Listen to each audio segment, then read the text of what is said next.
여러분, 우리가 새해 복 많이 받으세요. 언제 얘기했죠? 아직 한 달 안 됐거든요. 1월 1일이 주일이었고 묘하게 이번 음력설도 주일입니다. 그지요? 하나님께서 우리에게 이렇게 새해를 2번 주시는 것은 은총인 것 같아요. 왜냐하면 우리가 1월 1일 날 어떻게 다짐했습니까? 주님, 금년에는 정말 주님 뜻대로 말씀 붙잡고 기도하면서 그렇게 살게요. 결단했잖아요. 작정했지 않습니까? 한 달쯤 됐는데 지금 어떠세요? 계속 유지하고 지속해 나가는 분도 계시겠지만 벌써 약간 희미해진 듯한 느낌을 받는 분도 계실 거예요. 하나님께서 오늘을 통해서 또 새 설을 주시면서 우리로 하여금 한 번 더 점검해 봐라. 그때 1월 1일 날 결심했던 것 그대로 가고 있는지 점검해 보고 그때 그 결심을 주님께 맡긴 그 소원을 계속 유지해 나갔으면 좋겠다. 그렇게 얘기하는 것 같아요, 저는. 그래서 이 설이 2번 된다는 것이 은총인 것 같아요. 모쪼록 다시 한번 여러분 1월 1일 날 결심했던 것을 한번 점검해 보시고 계속 그 결단 그대로 갔으면 참 좋겠습니다. 네, 오늘 우리가 구원의 공동체라는 제목으로 이 본문을 가지고 함께 말씀을 나눌 것인데 사실 이 본문은 12절부터 27절까지 2020년 1월 12일 날 한문 공동체라는 주제 속에서 전한 말씀입니다. 그때는 한문 공동체인 교회를 만드신 하나님의 창조 원리라는 주제에 의해서 이 말씀을 전했고요. 오늘은 이 구원의 공동체라는 이 주제를 가지고 함께 말씀을 나누고자 합니다. 여러분 아시다시피 고린도 교회가 매우 성령이 충만한 교회였고요. 또 묘하게 그럼에도 불구하고 사랑이 넘치고 배려가 넘치고 정말 화목한 교회이기보다는 너무나 많은 은사들 속에서 많은 갈등이 일어나고 좀 문제가 많았던 그런 교회로 기록이 되고 있어요. 이 바울이 쓴 편지에 의하면은 교회 내에 파당의 문제가 무려 4파가 있었다 그러잖아요. 게바파, 바울파, 아볼로파, 그리스도파 이 4파가 있었다 그러고 또 설교자에 대해서 판단하는 문제도 있었고 성적인 부도덕과 근친상간의 문제도 있었고요. 성도 간의 세상 법정에서의 송사 문제도 여기 있었습니다. 결혼과 이혼의 문제, 우상에 바쳐진 음식 문제, 또 사회적 신분과 재산의 차이에 따른 성도 간의 갈등, 또 은사에 대한 여러 가지 이슈들이 많았던 교회가 이 고린도 교회였어요. 어떻게 보면 오늘날 우리 교회의 모습들과 참 많이 비슷하다라고 여겨지는 전형적인 교회가 아주 유사한 교회가 이 고린도 교회 같아요. 그런데 바울은 이 고린도 전서라는 편지를 통해서 이 문제들을 차근차근 다루어 나가면서 하나님의 바른 뜻을 가르쳐 줬는데 오늘은 우리가 그 중에서도 이 한문 공동체 또 은사 공동체 교회에 대한 이야기들을 조금 나눴으면 좋겠습니다. 먼저 첫 번째 교회는 구원 공동체로서 이음 공동체라는 거예요. 이어주는 역할을 하는 공동체라는 것입니다. 이게 무엇인가? 여러분 한번 생각해 보십시오. 우리가 예수를 그리스도 고백하는데 굳이 교회가 필요할까요? 굳이. 또 우리가 신앙생활을 하는데 굳이 이 교회라는 조직이 필요하겠습니까? 그냥 하나님 앞에서 단독자로 1대1로 주님 앞에 직면해서 주신 계신 하나님 말씀을 통해서 성령의 도우심을 받으면 얼마든지 우리가 신앙생활을 할 수 있지 않겠습니까? 그런데 굳이 하나님께서 이 교회라는 공동체를 만들어 주시고 이 교회를 통해서 신앙생활을 할 수 있도록 하셨을까? 여러분 왜 그런 것 같습니까? 뭘 우리가 인간적으로 보게 되면은 단순히 생각할 수 있지요. 단순히 사람은 너무 약한 존재고 또 혼자 성경 읽다 보면은 이 아집에 빠질 수도 있고 독단적으로 흘러갈 수도 있어서 성경을 영 이상하게 해석할 수도 있고 또 자기 합리화의 존재이다 보니까 어떤 해석을 하든지 간에 다 합리화시키면서 이 신앙생활이라는 것이 사실은 어떻게 보면 말씀과 이 괴리되는 그런 생활을 할 수 있기 때문에 어쨌거나 같이 모여서 서로 약하면 좀 이렇게 세워줄 줄도 알고, 또 잘못 가면 또 다독거려서 바른 길을 갈 수 있도록 또 하고, 또 신앙이 깊은 연륜을 가진 분도 있고 얕은 연륜을 가진 분도 있으니까 또 깊은 연륜을 가진 분들이 좀 얕은 연륜을 가진 분들 바르게 좀 인도하고, 뭐 이런 것들 때문에 사실은 교회가 존재한다라고도 볼 수 있겠지요. 또 그래서 하나님께서 우리를 이렇게 모이게 하셨을 것이다라고 볼 수도 있습니다. 사실이지요. 근데 성경에서 뭐라고 얘기하느냐면 골로새서 3장 15절에 이렇게 말씀하고 있어요. 그리스도의 평강이 너희 마음을 주장하게 하라. 너희는 평강을 위하여 한 몸으로 부르심을 받았다라고 얘기하고 있습니다. 우리가 왜 한 몸으로 교회로 부르심을 받았는가? 평강을 위해서 그랬다라는 거예요. 여러분, 평강이 뭐죠? 평강이 우리가 흔히 아는 샬롬이라는 말입니다. 평화, 평안, 안식, 뭐 구원, 영생, 하나님의 나라, 뭐 다 이야기할 수 있을 거예요. 다 같은 의미를 가지고 있는 그런 말입니다. 이게 사실 성경을 보게 되면 처음부터 끝까지 쭉 전체를 보게 되면, 제가 언젠가 말씀드린 기억도 납니다만은 에덴에서 시작해서 에덴으로 끝난다라고 볼 수도 있어요. 그렇지 않습니까? 하나님께서 천지를 창조하셨습니다. 시간, 공간, 인간을 창조하신 거죠. 피조세계와 피조물을 창조하신 거예요.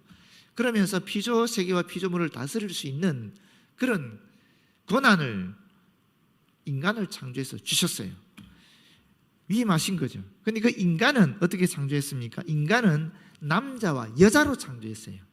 이 남자와 여자로 창조했다는 것은 굉장히 중요한 의미를 두 가지 가지고 있는데, 첫 번째는 뭐냐면은 남성과 여성 두 가지 성으로, 양성으로 창조했다는 의미가 아주 중요합니다. 그렇기 때문에 우리는 동성애를 인정하지 않는 것입니다. 남성과 여성으로 하나님이 창조하셨다는 거니까, 이게 성경적인 진리이기 때문에 우리는 동성애를 인정하지 않는다는 것입니다. 그 두 번째 중요한 의미가 있어요. 그게 뭐냐면 남자 홀로, 여자 홀로 존재할 수 없는 것이 인간이다라는 거예요. 사람은 더불어 살게 되어 있는 존재라는 것입니다. 어울려서 살아가야 되는 존재가 인간이다라는 것을 이미 창조 때부터 우리에게 원리로 알려주신 것입니다. 이런 남자와 여자가 서로 친밀하게 이어져서 부끄러움이 전혀 없이, 거리낌이 전혀 없는 관계를 가지고 살아가고 있었어요. 하나님을 대할 때도 아무런 문제 없이, 아무런 거리낌이 없이, 아무런 두려움 없이 그렇게 친밀하게 낯과 낯을, 얼굴을 대하면서 그렇게 대화하고 살았어요. 자연동화도 마찬가지죠. 사자들이든지 호랑이들이든지 간에 무서워하지 않았고, 어쩌면 같이 놀고 타고 다니는지도 모르지 뭐, 그 시대에 알 수 없죠. 전혀 사자에 대해서 공포감을 느끼지 않았습니다. 배고픔의 문제도 없었고요,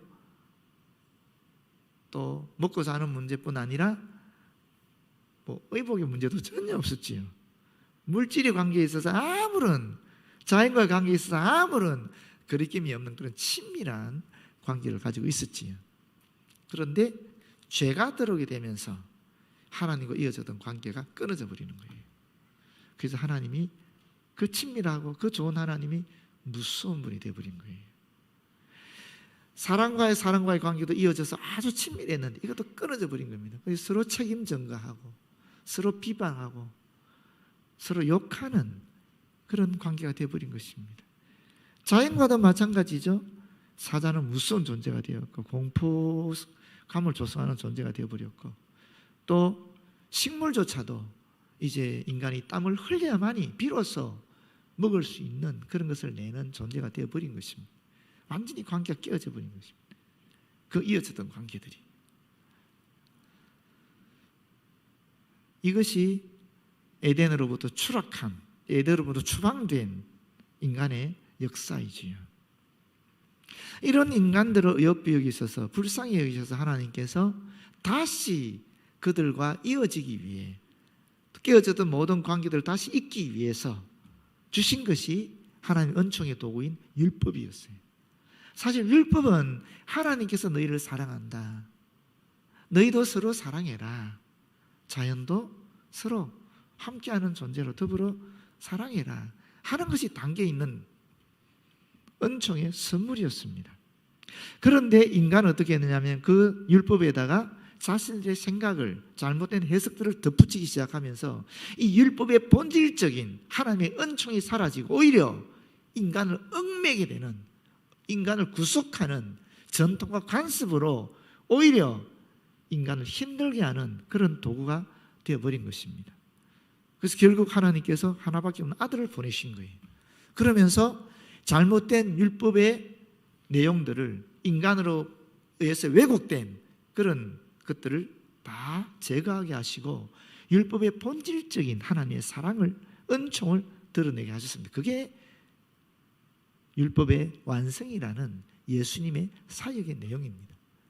물론 십자가를 통해서 이루어진 것이죠.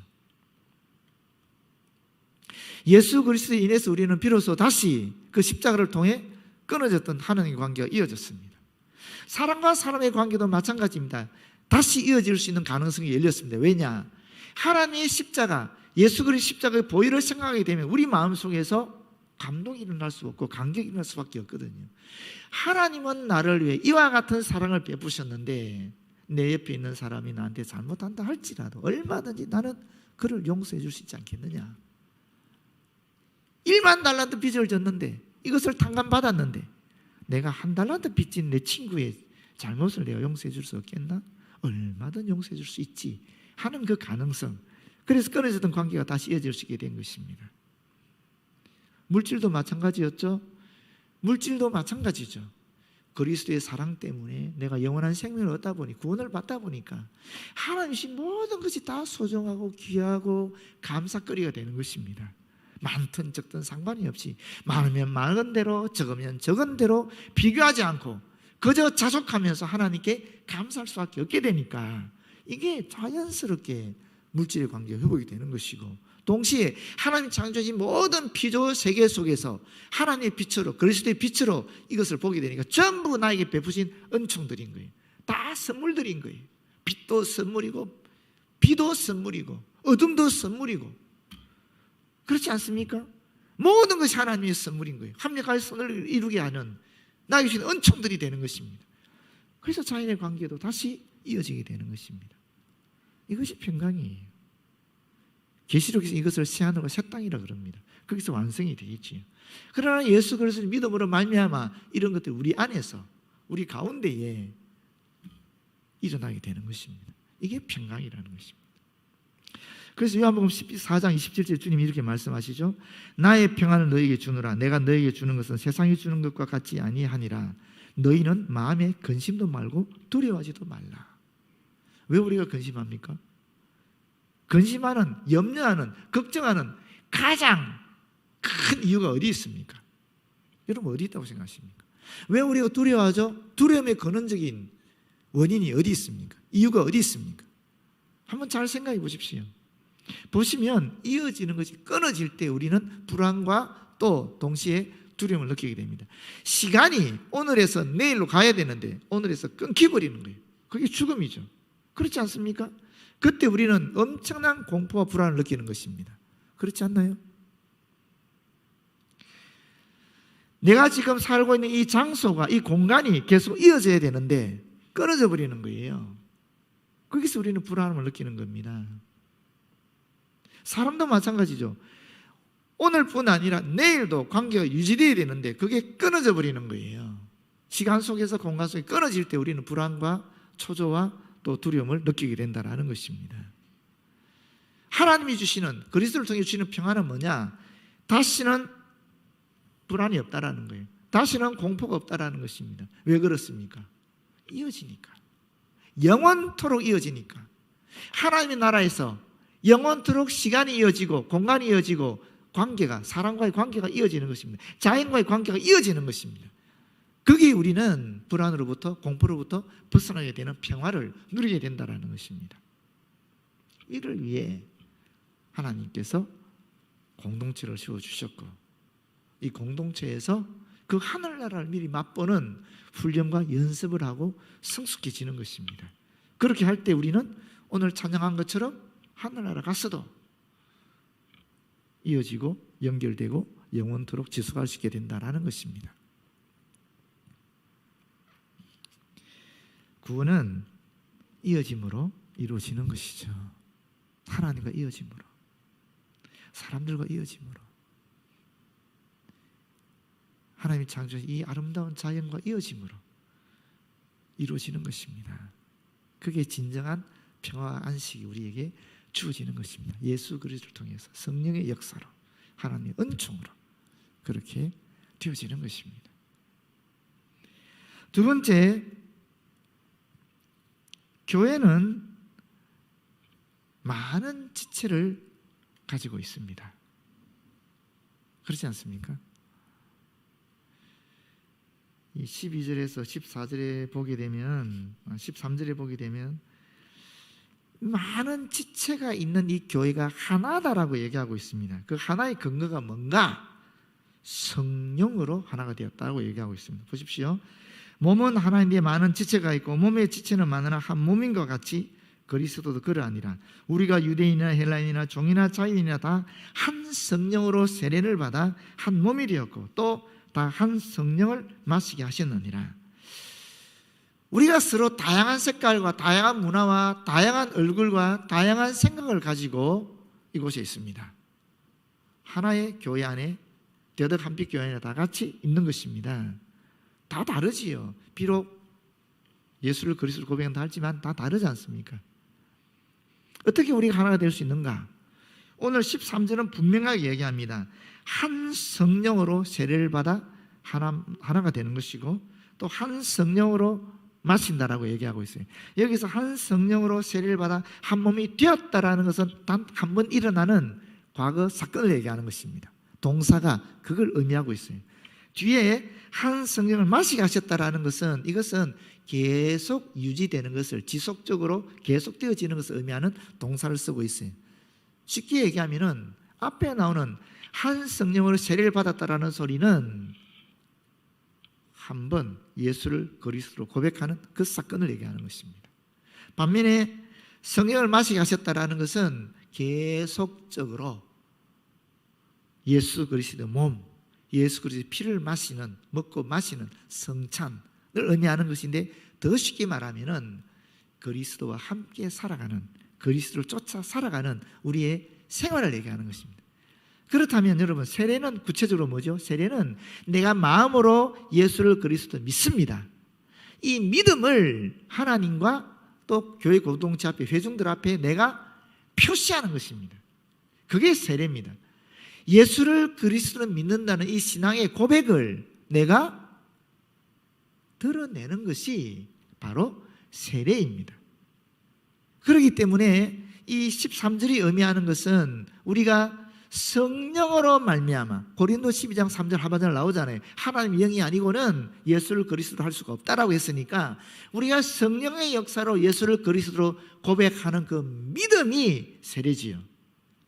그 다음에 그 믿음으로 예수 그리스도와 더불어 이 땅을 살아가는 삶이 성찬이라는 거예요.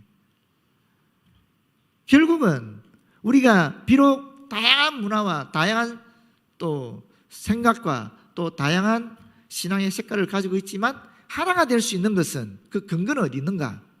바로 한 성령으로 예수를 그리스도로 고백하고 또 그 성령의 도우심으로 예수 그리스도를 뒤쫓아가는 그런 삶을 살아가기 때문에 그렇다라고 얘기하고 있는 것입니다. 그렇기 때문에 교회 안에서는 다른 구별이 없습니다. 신자와 비신자의 구별밖에 없다라는 거예요. 키가 크다, 작다, 돈이 많다, 적다, 지식이 많다, 적다, 건강하다, 건강하지 않다, 이건 교회 안에서 구별이 될 수 없는 거예요. 직분이 높다, 낮다, 이거는 교회 안에서는 구별이 될 수 없는 거라는 것입니다. 오직 교회 안에서 구별되는 유일한 것은 예수를 믿느냐 믿지 않느냐, 그 구별밖에는 없다라고 이야기하고 있는 것입니다.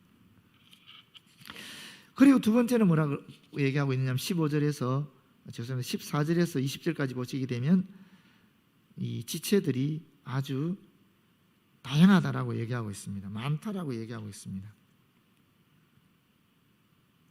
이 내용을 보시게 되면 그냥 자연스럽게 이해할 수 있는 내용입니다. 여기서 뭐 어려운 게 하나도 없습니다. 우리가 몸을 가지고 있는 존재들이기 때문에 여기서 이해 못하는 게 하나도 없어요. 그렇지 않습니까?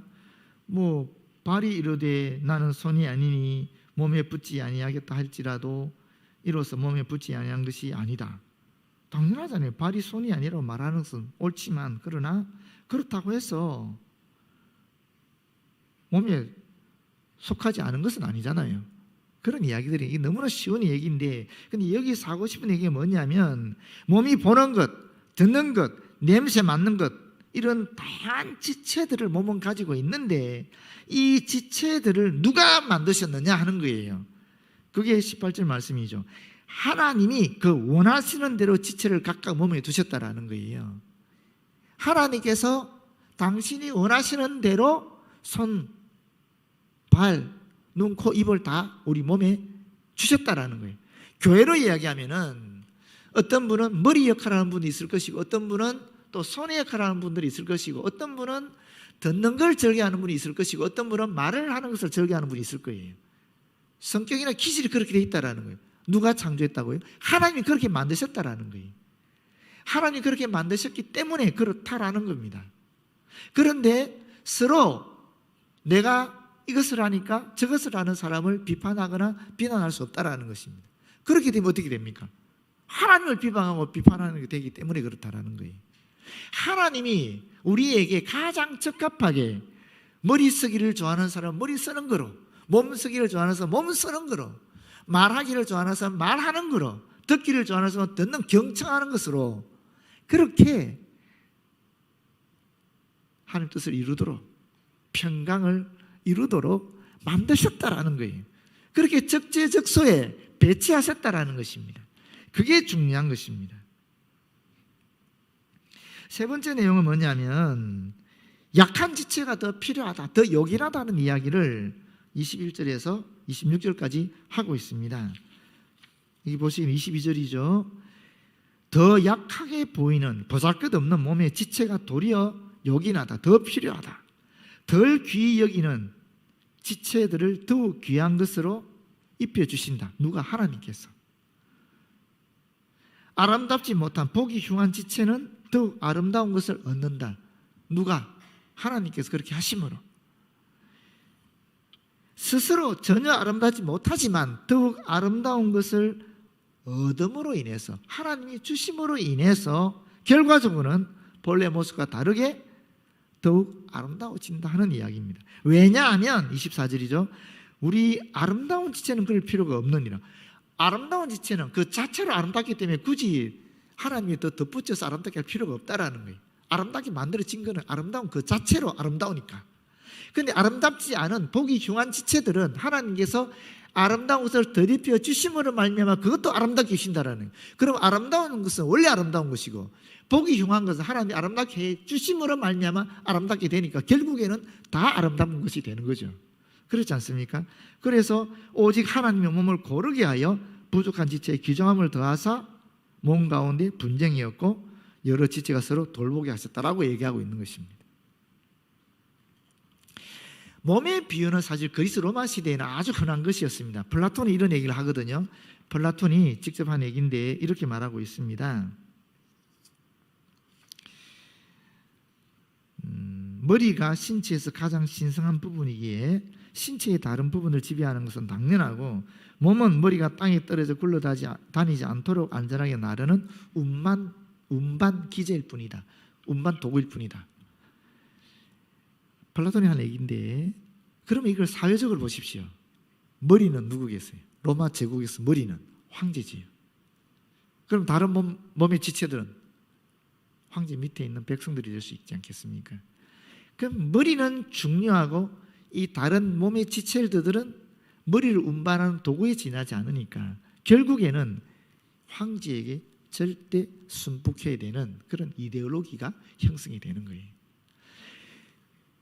지역으로 가게 되면 어떻습니까? 지역을 다스리는 사람은 존귀하지만, 그러나 그 다스림을 받는 사람들은 이 다스리는 사람을 존귀하게 하는 도구에 지나지 않는 거죠. 철저하게 복종해야 되는 거예요. 한마디로 말하면 머리는 존귀하고 다른 몸들은 이 머리를 섬겨야 된다라는 겁니다.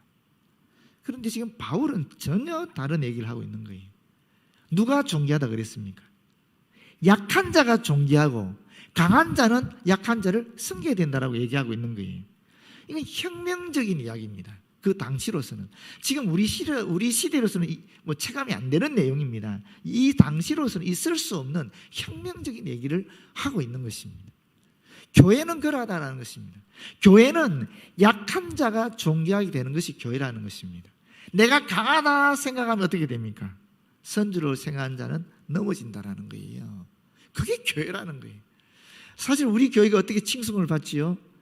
약한 자를 돌볼 때 칭송을 받는 것입니다. 매일 임마누엘부, 갈렙부 이와 같은 분들 돌볼 때 교회가 칭송을 받지, 부자들, 원래 지식이 많은 분들 돌보면 필요 없는 사람들 높이고 추앙하면은 교회는 절대 칭송을 받는 그런 기관이 되지 않고 오히려 비판의 대상이 된다라는 것입니다. 그래서 약한 자를 존귀하게 하는 것이 사실 이 공동체가 해야 될 중요한 일이고 이 공동체의 기능이라는 것입니다. 마지막으로 교회는 사역 공동체다라고 27절에서 31절에 이야기하고 있습니다. 특별히 바울은 3가지 직분과 5가지 은사를 중요한 1차적인 3가지 은사와 또 2차적인 5가지 은사를 이야기하고 있는데, 그 3가지 은사는 28절에 보게 되면 사도요, 선지자요, 교사라고 이야기하고 있습니다. 사도는 여러분 잘 아시다시피 12제자들이죠. 예수님으로부터 하나님 나라에 대한 복음을 전파할 사명을 위임받은 사람들입니다. 그죠? 또 선지자라는 것은 대변자라는 뜻인데, 이것은 뭐냐면은 사람들 앞에 나가서 하나님의 말씀을 대언하는 사람을 얘기하는 거예요. 이 당시로 이야기하면은 사도로부터 지역 교회를 위임받은 그런 말씀을 전할 대리자를 얘기하는 것입니다. 지역 교회 지도자들 얘기하는 것입니다. 그런데 이분들은 예언을 하기도 하였습니다. 교사는 어떤 분들입니까? 구약의 하나님의 말씀을 예수 그리스도의 빛으로 조명해서 오늘 기독교인들이 살아갈 신앙과 생활의 교훈을 가르치는 사람들이죠. 이 교사들이. 이 세 직분들은, 이 세 은사들은 다 하나님의 교회를 세우는 데 아주 중요한 말씀을 전하는 그런 직분자들입니다. 그 밖에 5가지 은사들을 이야기하고 있는데, 능력을 행한다는 초월적인 신비적인 능력, 죽은 자 살리고 하는 그런 초월적인 능력을 가진 것을 얘기하고요. 병 고친다라는 것은 영적이고 육체적인 질병을 고치는 은사를 이야기하는 것입니다. 그리고 서로 돕는 것은 이 궁핍환자를 돌보는 집사들의 역할을 얘기하는 것이고, 다스리는 것은 공식적으로 교회를 권장하는 장로님들을 이야기하는 것입니다. 그리고 각종 방언들은 종교적인 열광 상태에서 알지 못하는 이야기를, 언어를 이야기하는 그런 분들을 얘기하는 것이죠. 그런데 여기서 뭐라고 얘기하느냐 하면은 결국 다 사도겠느냐, 다 선지자이겠느냐, 다 교사이겠느냐, 다 능력을 행하는 자이겠느냐 하면서 31절에 너희는 또 큰 은사를 사모하라. 여기 크다는 말은 탁월하다는 뜻이거든요. 그 은사를 사모하라고 얘기하고 있어요. 그게 뭡니까? 사랑이죠. 그 고린도 13장 보면 바로 사랑이 따라오는 거예요. 12장 뒤에 사랑의 은사를 얘기하는데, 이 사랑의 은사는 은사들을 은사 되게 하는 은사입니다. 은사들을 가치 있게 만드는 은사들입니다. 방언을 하는 은사에 이 사랑의 은사가 덧붙여질 때 방언을 하는 것이 교회의 덕을 세우고 주의 복음을 전하는 중요한 은사가 된다는 거예요. 사랑이 빠져버린 방언은 어떻게 되겠습니까? 스스로를 파멸시키고 교회에 문제를 일으키는 그런 은사가 된다는 거예요. 모든 게 마찬가지입니다. 병 고치는 은사도 마찬가지입니다. 병 고치는 은사에 사랑이 덧붙이지 않으면 어떻게 되겠습니까? 똑같이 자신의 권위를 내세우면서 교회 공동체를 파괴시키는 그런 역할을 하게 돼 있다는 거예요. 그러나 병 고치는 은사에 사랑의 은사가 덧붙이지 되면 어떻게 되죠? 그 병 고치는 은사를 통해서 정말 고통받는 사람이 치유함을 받고 동시에 교회가 덕을 세우고 하나님의 복음을 전하는 위대한 그런 기관으로 나아갈 수 있다고 얘기하고 있는 것입니다. 결론적으로 말하면 그렇습니다. 하나님 주신 모든 은사들은 다 귀한 하나님의 선물이고, 그 은사를 통해서 우리들은 하나가 되어서 서로 지지하고 격려해주고 또 칭찬해 나가면서 평강을 먼저 이루어야 된다는 거예요. 그리고 나서 이 평강을 알지 못하는 자들에게 전해야 된다는 것입니다. 그런 사명이 우리에게, 공동체, 교회에게 주어져 있다는 이야기를 하는 것입니다. 좀 시간이 되었지만 우리가 노래 하나 듣겠습니다. 포카혼타스를 한국어로 바꾼 버전이고요. 제주 소년이 불렀다라고 합니다. 노래 오현준이라는 학생이. 사람들 많이 생각할 수 있다. 그렇게 말하지는 마세요. 주세요. 나무와 바위 작은 새들조차 세상을 느낄 수가 있어요. 자기와 다른 모습 가졌다고 무시하려고 하지 말아요. 그대 마음의 문을 활짝 열면 온 세상이 아름답게 보여요. 나를 보고 우는 듯해 울음소리를 뭘 말하려는 건지 알아요. 그 한적 깊은 산속 숨소리와 바람의 빛깔이 뭔지 알아요. 바람의 아름다운 저 빛깔이 얼마나 크게 될지 나무를 베면 알 수가 없죠.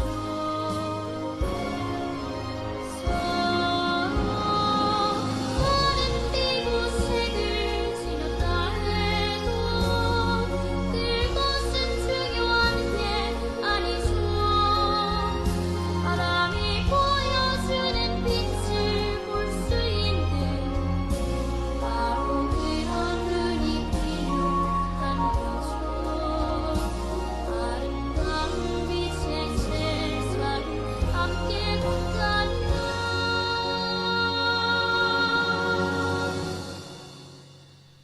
우리는 하나가 될 수 있어요.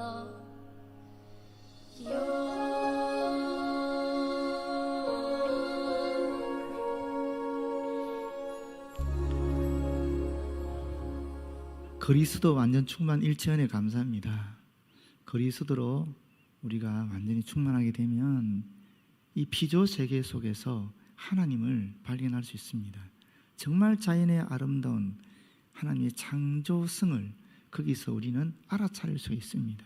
뿐만 아니라 우리 사람과 사람 간에도 그리스도를 통해서 다시 끊어졌던 관계를 이을 수가 있고요. 동시에 하나님과도 친밀한 관계를 가지면서 진정한 평화와 안식을 누릴 수 있습니다. 우리 안에서 누릴 뿐만 아니라 이를 알지 못하는 자들에게 또 전할 수 있는 그런 위대한 일들을 우리가 할 수 있습니다. 모쪼록 그리스도 예수 안에서 이 아름다운 멋진 신비로운 그런 삶을 함께 살아가는 저와 여러분 되었으면 참 좋겠습니다. 기도하겠습니다. 주님 감사합니다. 말씀 그대로 살아갈 수 있는 저희들 되어지도록 역사하여 주셔서 주님과도 이어지고 사람들과도 이어지고 자연과도 이어져서 진정한 평화와 안식 가운데 가을 수 있도록 도와주시고 또한 이를 알지 못하는 자들에게 전하며 함께 이어지고 어우러지는 하나님의 나라 이룰 수 있도록 도와주시옵소서. 예수님 이름으로 기도드립니다. 아멘.